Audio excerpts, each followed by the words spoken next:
Hello students, मेरे इस channel विज्ञान पाठशाला में आप सभी का स्वागत करता हूं मैं। और आज मैं आप लोगों के लिए साइंस का एक और नया वीडियो लेकर के आया हूं। और वीडियो देखने से पहले आप मेरे इस चैनल को सब्सक्राइब कर लें और बेल आइकन को प्रेस भी कर लें, जिससे कि मेरे आने वाले हर एक नई वीडियो का नोटिफिकेशन आपको समय समय पर मिलता रहेगा।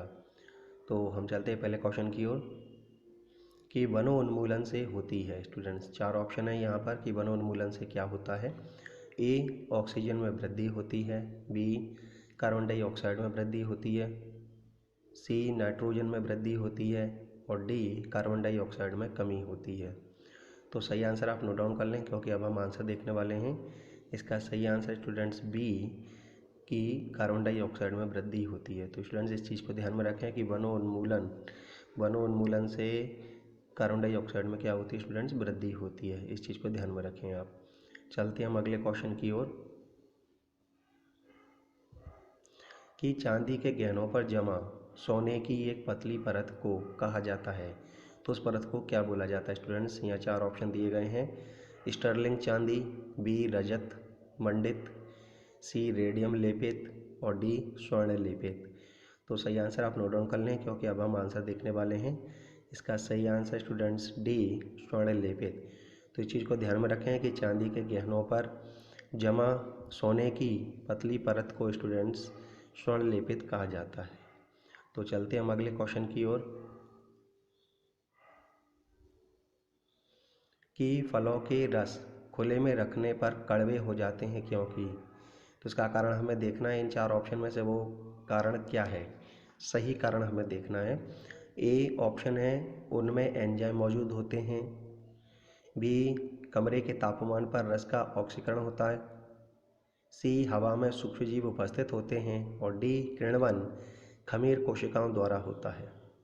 तो हम चलते हैं इस क्वेश्चन के आंसर की और आप अपना आंसर नोट डाउन कर लें। तो इसका सही आंसर स्टूडेंट्स डी, किण्वन खमीर कोशिकाओं द्वारा होता है। तो किण्वन हो जाने की प्रोसेस से ही, जब खमीर कोशिकाओं में क्या हो जाता है, किण्वन की प्रोसेस हो जाती है, फर्मेंटेशन हो जाता है, तो उस कारण से जो फलों का जो रस है वो खुले में रखने पर कड़वा हो जाता है स्टूडेंट। तो चलते हम अगले क्वेश्चन की ओर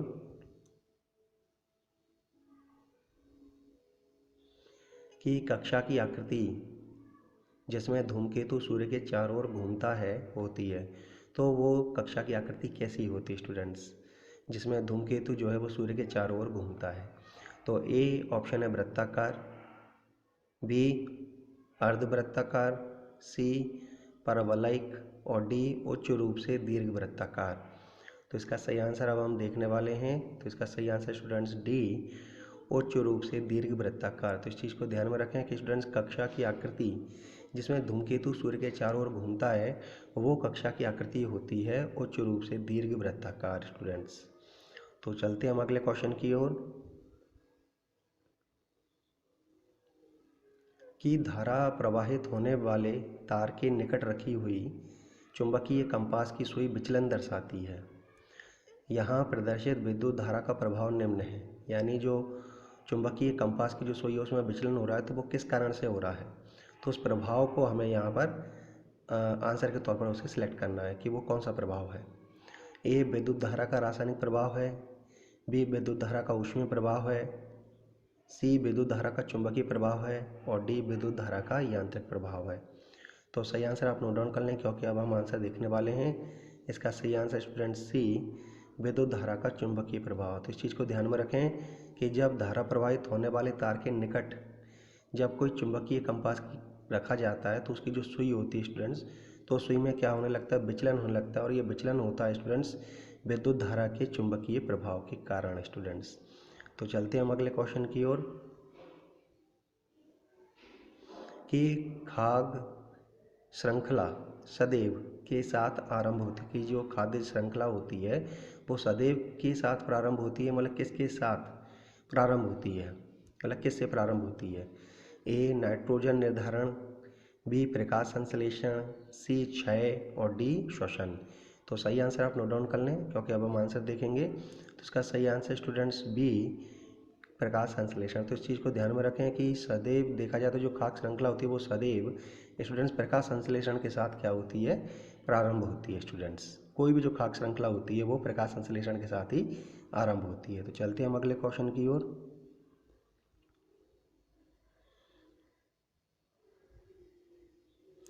कि निम्न में से कौन सा एक कथन गलत है स्टूडेंट्स। इन चारों ऑप्शन में से एक जो कथन है वो गलत है, तो उस गलत कथन को हमें चुनना है। ए, नारियल का छिलका दृढ़ोत्तक ऊतकों से बना होता है। बी, जाइलम तथा फ्लोएम जटिल ऊतकों से बने होते हैं। सी, श्लेषोत्तक पौधों को लचीलापन प्रदान करता है। डी, कॉर्क की कोशिकाओं में रसायन होता है जिससे लिग्निन कहा जाता है। तो सही आंसर आप नोट डाउन कर लें, क्योंकि अब हम आंसर देखेंगे। तो इसका सही आंसर स्टूडेंट्स डी, की कॉर्क की कोशिकाओं में रसायन होता है जिसे लिग्निन कहा जाता है। ये स्टूडेंट्स ये एक गलत कथन है स्टूडेंट्स। तो चलते हैं हम अगले क्वेश्चन की ओर। कि पशुओं के उस समूह का नाम बताइए जिसमें रक्त गुहा होती है। तो यहाँ चार ऑप्शन है। ए, एम्फीबियन, बी, मत्स्य, सी, आर्थ्रोपोडा तथा मोलस्का और डी, एनिलीड। तो सही आंसर आप नोट डाउन करें। अब हम आंसर देखने वाले हैं। इसका सही आंसर स्टूडेंट सी, आर्थ्रोपोडा तथा मोलस्का, ये पशुओं के उस श्रेणी या उस समूह के अंतर्गत आते हैं जिनमें क्या पाई जाती है स्टूडेंट्स, रक्त गुहा होती है। तो चलते हैं हम अगले क्वेश्चन की ओर। कि रेबीज के काटने के कारण होता है, जो रेबीज रोग होता है वो किसके काटने के कारण होता है। यहाँ चार ऑप्शन है। चार ऑप्शन में से हमें सही आंसर टिक करना है। तो ए ऑप्शन है सिर्फ कुत्ता, बी ऑप्शन है सिर्फ बंदर, सी ऑप्शन है सिर्फ बिल्ली और डी ऑप्शन है उपरोक्त सभी। तो सही आंसर आप नोट डाउन कर लें, क्योंकि अब हम आंसर देखने वाले हैं। डी, उपरोक्त सभी। तो इस चीज़ को ध्यान में रखें कि रेबीज के काटने से के मतलब रेबीज जो होता है रोग होता है वो किसके काटने के कारण होता है, तो वो उसके अंतर्गत स्टूडेंट्स कुत्ता भी आता है, बंदर भी आता है और बिल्ली भी आता है। ये तीनों प्राणी इसके अंतर्गत आते हैं। तो इनके काटने से स्टूडेंट्स क्या होता है, आपका रेबीज जो रोग होता है वो हो जाता है स्टूडेंट्स। चलते हैं हम अगले क्वेश्चन की ओर। कि एक सूटकेस को ऐसे ले जाना आसान होता है, मतलब वो कौन सी प्रक्रिया है या कौन सा वो तरीका है जिस तरीके से हम क्या कर सकते हैं, सूटकेस को आसानी से ले जा सकते हैं। ए, सिर पर ले जाकर, बी, हाथ में पकड़कर, सी, उस पर रोलर्स स्थिर करके और डी, जमीन पर घसीट कर। तो सही आंसर आप नोट डाउन कर लें। इसका सही आंसर अब हम देखने वाले हैं। इसका सही आंसर है स्टूडेंट सी, उस पर रोलर्स स्थिर करके। तो स्टूडेंट्स एक सूटकेस को रोलर्स के माध्यम से ले जाना कैसा होता है स्टूडेंट्स, आसान होता है। तो चलते हैं हम अगले क्वेश्चन की ओर।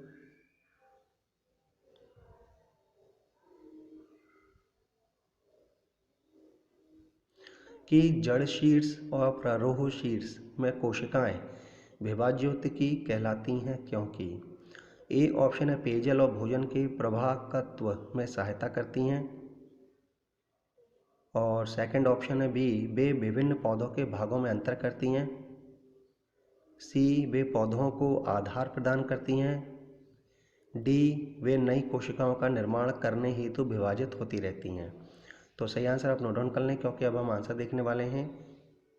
इसका सही आंसर स्टूडेंट्स डी, वे नई कोशिकाओं का निर्माण करने हेतु विभाजित होती रहती हैं स्टूडेंट्स। तो चलते हैं हम अगले क्वेश्चन की ओर।